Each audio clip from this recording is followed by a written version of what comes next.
Imagine a world hidden in plain sight. In North America, the Mississippians built monumental earthworks and vibrant cities long before European Moors' contact. Their mounds whisper of lost glory and enduring mystery. Exploring these silent monuments reveals our shared human story, layered, complex, and still echoing today. Another thing is that there's many Nubian celebrities that resemble ancient Mayas, Aztec, and Olmec, which are all the same people. They all made up the Old Mississippians, especially Nubian celebrities from Louisiana and Mississippi areas. The Mississippians built a vibrant world across the fertile Mississippi floodplains, towns, fields, and monumental earthen mounds. These hand-built mounds in various shapes were centers of ceremony, power, and belief. Their trade network stretched across the continent, connecting cultures and ideas, leaving a legacy that still shapes our understanding of ancient America. You see, these Mississippians were in contact with different groups of extraterrestrials. Some of these beings looked human and mixed in with the Mississippians, giving them advanced knowledge of building mounds and digging underground cities and tunnels. There's thousands of miles and miles of tunnels leading to huge underground cities built by the Mississippians. It's said that the mounds are more than just temples and burial grounds. They are also UFO landing pads for incoming extraterrestrials. To understand the Mississippians, we must first understand their rivers. The Mississippi was their center of life, highway, pantry, and sacred source. Its floods brought rich silt, powering agriculture and civilization. Like the Nile or Amazon, great rivers nurtured great societies.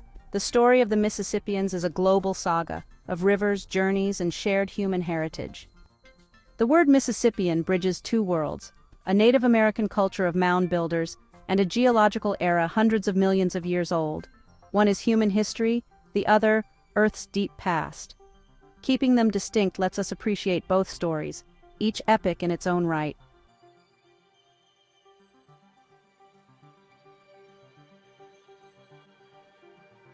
Let's travel back in time.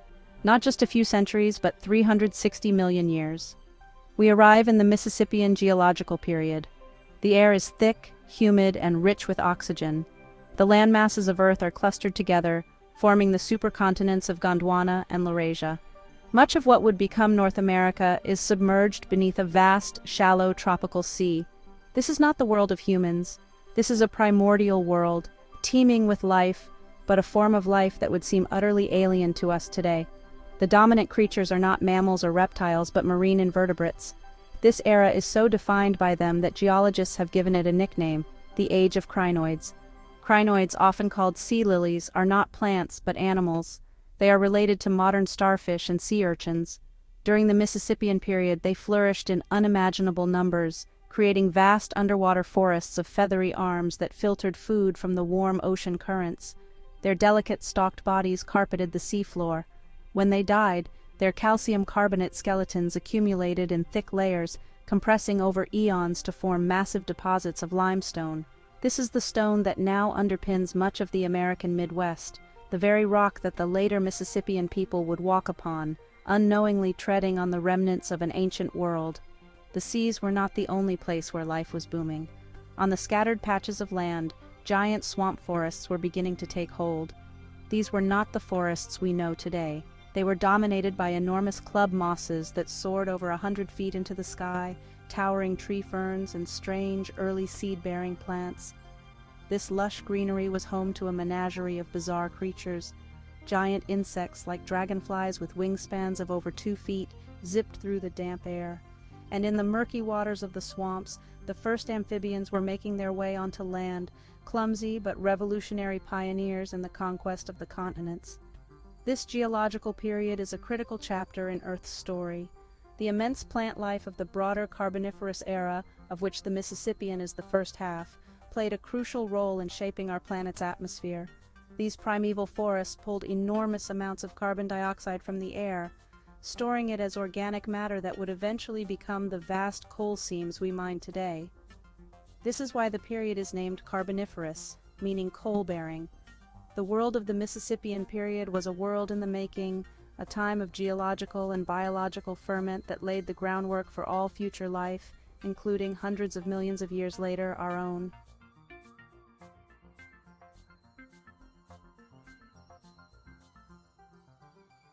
Now, Let's leap forward across an almost unimaginable gulf of time. We leave the ancient seas and swamp forests behind, jumping over 300 million years into the future. We land in the same geographical region, but it is now a transformed world. The shallow seas are long gone, replaced by rolling hills, dense forests, and the meandering path of a mighty river. We are in the period from 800 to 1600 CE. This is the era of the Mississippian culture, a civilization that rose, flourished, and fell in the geological blink of an eye. This is not the Age of Crinoids, but the Age of Mounds. It is a story not of geology, but of humanity. The hallmarks of this Mississippian world were not limestone deposits, but monumental earthworks. These people were master builders who reshaped their environment to reflect their society and beliefs. They constructed hundreds, perhaps thousands, of mounds across the landscape. These were not random piles of dirt, they were precisely engineered structures. Some were flat-topped pyramids that served as platforms for the homes of chiefs or sacred temples, elevating the elite above the common populace. Others were conical or ridge-top mounds used for burying the dead, often with elaborate grave goods that speak of their status and their beliefs about the afterlife. These mounds are the signature of their civilization. Unlike the global processes of the geological period, the Mississippian culture was a distinctly North American phenomenon. It was a complex tapestry of societies centered in the Mississippi River Valley and spreading throughout the Southeast. These communities were bound by a shared way of life. They were skilled farmers, whose society was built on the successful cultivation of maize. This reliable food source allowed for settled, year-round communities and a population boom. They organized themselves into chiefdoms, a form of social and political structure where hereditary rulers held power over multiple towns and villages, creating a network of allegiance and tribute. Their world was connected by extensive trade networks that moved goods and ideas across vast distances. Copper from the Great Lakes, shells from the Gulf Coast, and chert for tools from southern Illinois all found their way to Mississippian centers. This exchange fostered a shared cosmology and artistic tradition known as the Southeastern Ceremonial Complex, with recurring symbols like the Birdman, the Cross and Circle, and the winged serpent appearing on pottery, shell carvings, and copper plates across the region. This was a human world, defined by agriculture, social hierarchy, monumental construction, and a rich spiritual life, a world whose story is just as epic as the geological age that shares its name. The Mississippian story isn't just North American. It's part of a vast, interconnected human tapestry. From the Olmec of Mexico to African tribes like the Dogon and TWA, these ancient peoples were branches of the same great tree, sharing traditions, migrations, and a legacy that spans continents. The story is global, woven into the fabric of humanity. You have the Old Mississippians, which are the Olmec. Some people have reason to think that the Sans people, TWA, Dogon, Watutsi, Bantu, made up the Old Mississippians going back before they migrated to Africa over 90,000 years ago. They are believed to populate up and down the Mississippi River from top to bottom, ending in the Egyptian Gulf, which became known as the Gulf of Mexico later. The Mississippi ends in Old Nola, New Orleans, the intake for the land of Turtle Island. The new Mississippians are the product of these tribes from mixing together over periods of thousands of years. Also note that different tribes had different names for the Mississippi River. Most native names for the river translate into the Great River or the Red Nile. The Blue and White Nile is over in Africa. The Blue Nile and White Nile meet in Khartoum, Sudan. The Yellow River, also known as Huanghe, is the second longest river in China and the sixth longest river system on Earth. And the Green Nile, the Amazon, which now turned brown due to invaders and industrialization of the natives' environment. The old Mississippians became blacks, Negroes, and colored after the French started the Black Codes in 1724, Old Nola. Then they pushed harder for reclassification of the Old Mississippians through the 1800s during the Louisiana Purchase in 1803. Their legacy lives on in the cultures of today. The physical stature of ancient peoples, Mississippians, Maya, and Twa, reveals a striking thread of connection. Their shared, shorter stature hints at a common ancestry, a biological link that endures across continents and centuries. Their very bones whisper a tale of one widespread human family. The first Mississippians had an average height of 5'6" for males and 5'3" for females, suggesting the Mississippians were likely similar to or the same people as the TWA. The TWA people, also known as Batwa, are a group of African pygmies, and their average height is around 5 feet, 1.5 meters. This places them within the definition of a pygmy, which generally refers to adult males averaging less than 150 centimeters, 59 inches, in height. The average height of Maya people varies by location and generation, but they are generally considered short, with men averaging around 5 feet 2 inches, 157 centimeters, and women around 4 feet 10 inches, 147 centimeters. However, Maya people living in the United States area tend to be taller than those in Guatemala, suggesting that there were two groups of Mayans. The At-lan hypothesis suggests ancient Africans crossed the Atlantic, settling the Americas long before known history.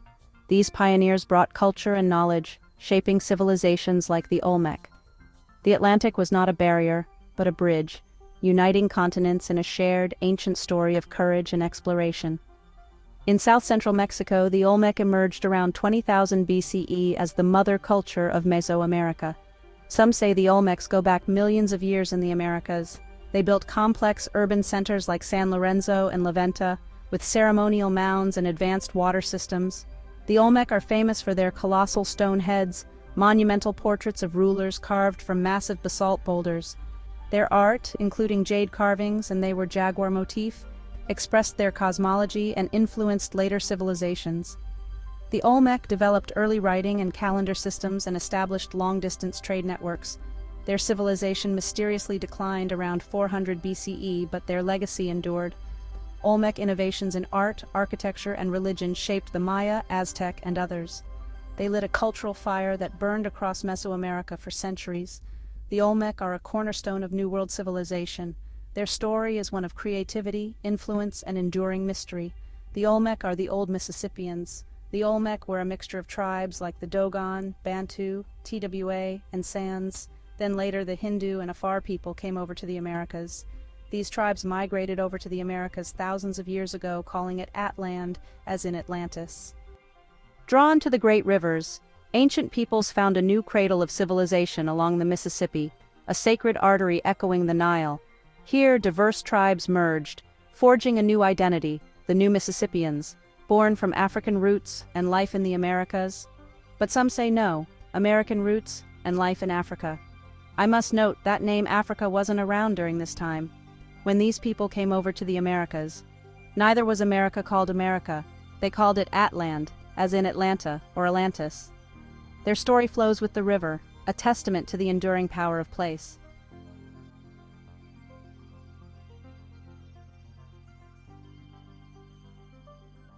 Along the banks of the great river, a new civilization emerged, the Mississippian culture. These were not wandering bands, but interconnected river kingdoms, each centered on vibrant towns. Agriculture, especially maize, fueled their growth, allowing permanent settlements and a population boom. Towns flourished along river valleys, their locations chosen for fertile soil and abundant fish. Communities ranged from isolated farmsteads to bustling towns, all linked by the river's trade routes. Dugout canoes carried goods and ideas, forging a shared Mississippian identity across thousands of miles. The rise of these river kingdoms marked a golden age of ingenuity, unity, and deep spiritual connection to the land.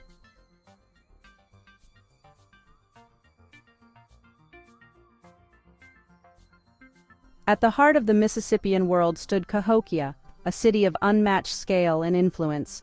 At its peak, Cahokia rivaled the largest cities of its time, with over 20,000 inhabitants. The city's Grand Plaza and more than 100 earthen mounds formed a sacred landscape protected by a massive palisade. Monk's Mound, the largest earthwork in the Americas, dominated the skyline, serving as the chief's residence or a temple. Cahokia was a cosmopolitan center, drawing people and goods from across the continent. Its Woodhenge Observatory tracked celestial events, guiding agricultural and ceremonial cycles. Cahokia was the Sun City, the spiritual and political axis of the Mississippian universe.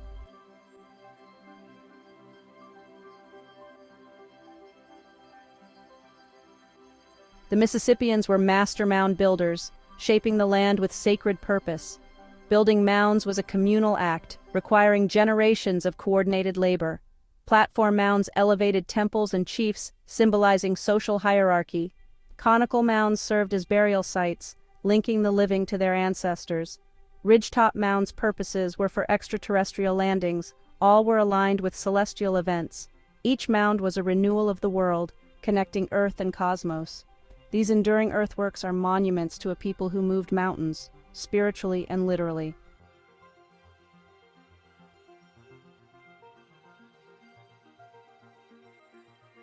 Mississippian society was a complex hierarchy, ruled by powerful chiefs believed to descend from the sun.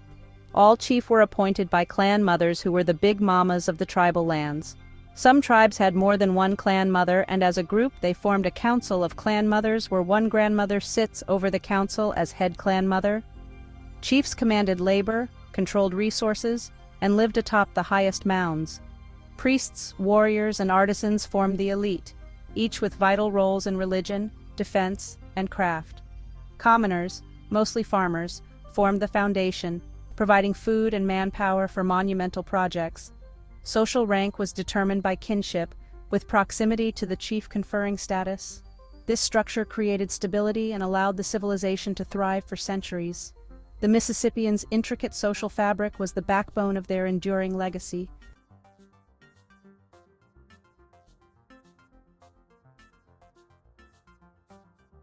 Daily life revolved around farming maize beans and squash, the three sisters. Rivers provided fish, supplementing diets and inspiring art, while forests offered game. Mississippians were skilled artisans, crafting pottery and effigy vessels that reflected their world. Community life centered on plazas for gatherings and mounds for ceremonies. Ritual games like chunky and sacred festivals united the people. Every act from planting to pottery was infused with spiritual meaning and communal purpose. The Mississippians created a world where work, art, and faith were inseparable, thriving along the great river. To truly know a people, we must look beyond their cities and into their hearts. For the Mississippians, religion was the air they breathed, shaping their art, society, and every ritual.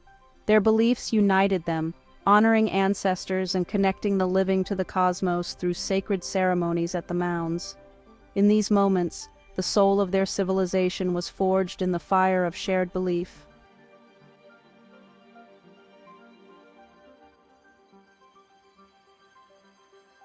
Across the vast Mississippian world, from the Great Lakes to the Gulf Coast, we find a stunning consistency in art and symbolism. A warrior with falcon-like eyes, a coiled serpent with wings, a spider with a cross on its back.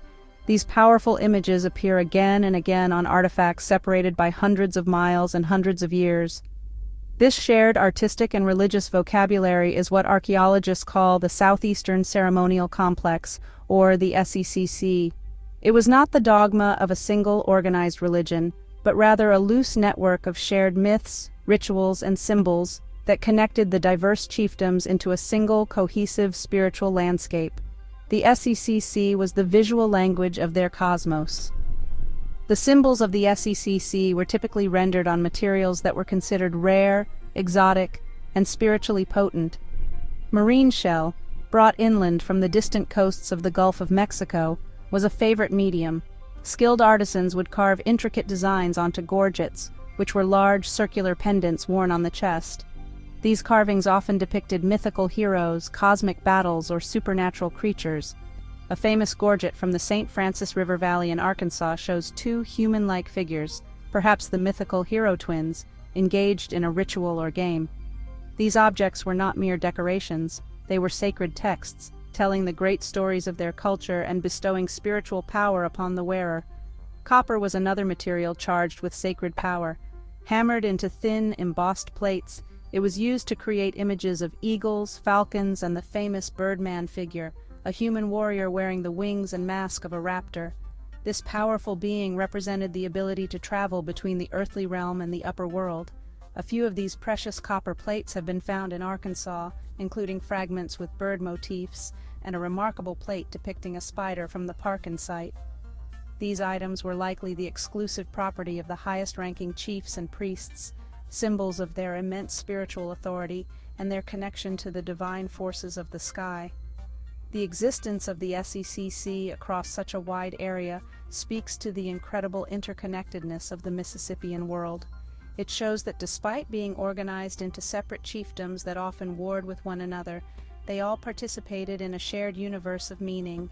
Traders, pilgrims, and warriors traveling the great river highways carried not just goods, but ideas. They shared myths, learned new rituals, and exchanged sacred objects, creating and sustaining a common cultural and religious framework.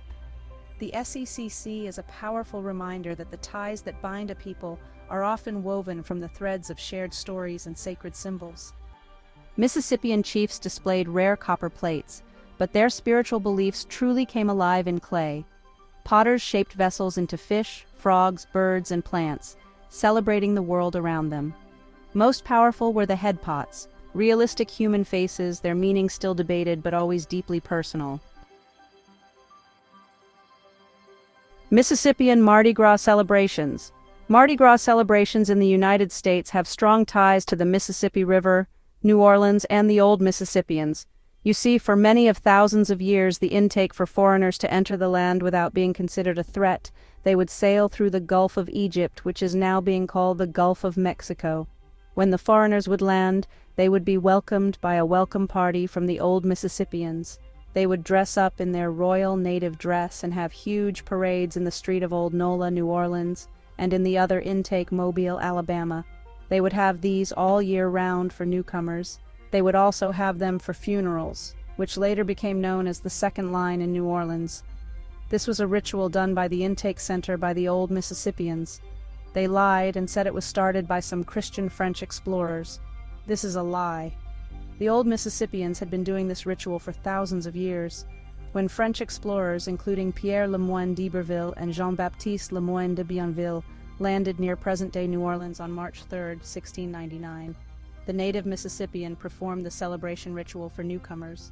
In 1699, Iberville and Bienville arrived at the mouth of the Mississippi River on Fat Tuesday, a Christian holiday.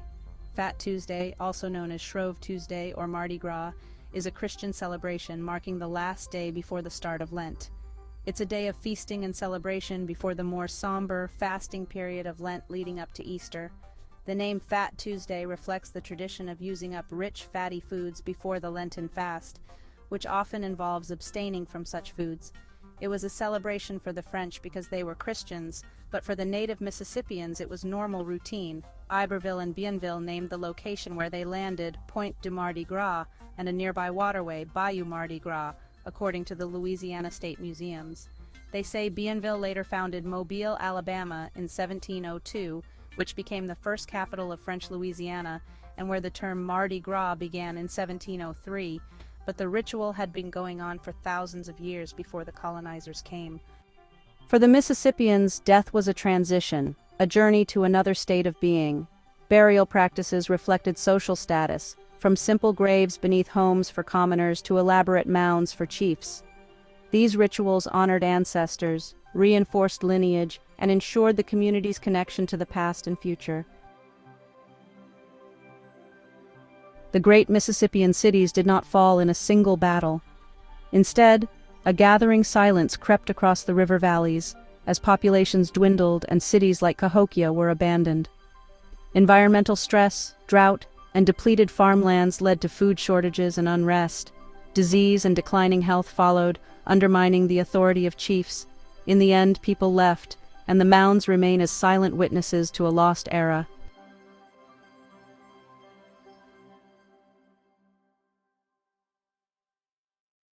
Just as the Mississippian world was navigating this period of internal turmoil, a new and cataclysmic force appeared on the horizon.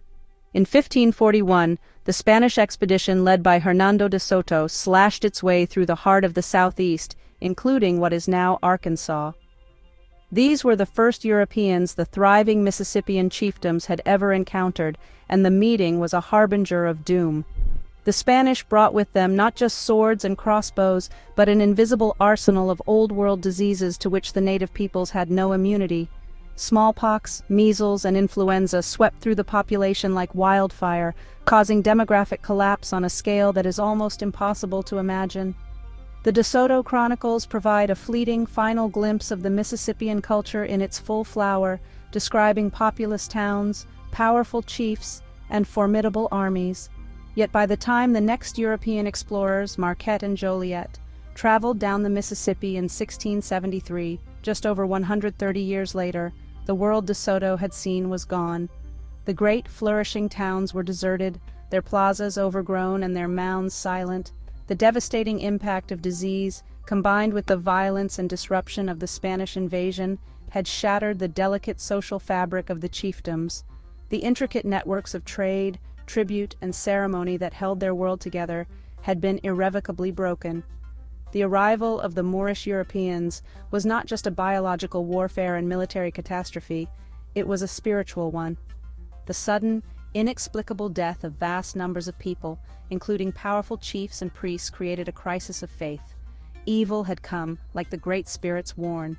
The traditional rituals and beliefs that had maintained cosmic balance for centuries seemed to have failed. This spiritual devastation, coupled with the loss of population and leadership, created a vacuum that led to the collapse of the old ways of life.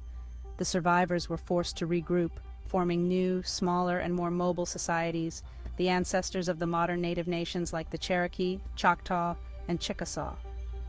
Following the Spanish, other European powers, the French and the English, arrived to establish colonies, trade networks, and plantations. This process further displaced native peoples, forcing them from their ancestral lands and drawing them into a new global economy of deerskins and enslaved people. The old world of the Mississippians, centered on maize, mounds, and chiefdoms, was systematically dismantled and replaced by a new colonial order. The shadow of these new worlds fell across the land, eclipsing a civilization and beginning a centuries-long struggle for survival and cultural identity for its descendants. The old Mississippian story didn't end with their city's fall. Colonial powers erased their names, reclassifying them and burying their heritage under layers of bureaucracy and prejudice. Yet their legacy endures. Today, descendant communities are reclaiming their identity, reviving traditions, and honoring a name nearly lost to history. The great mounds of North America are not relics of a dead culture, but living monuments, echoes of a civilization whose legacy endures in the land, the people, and the spirit of their descendants. Their story is a call to remember, to seek, and to rediscover the awe-inspiring history that connects us all.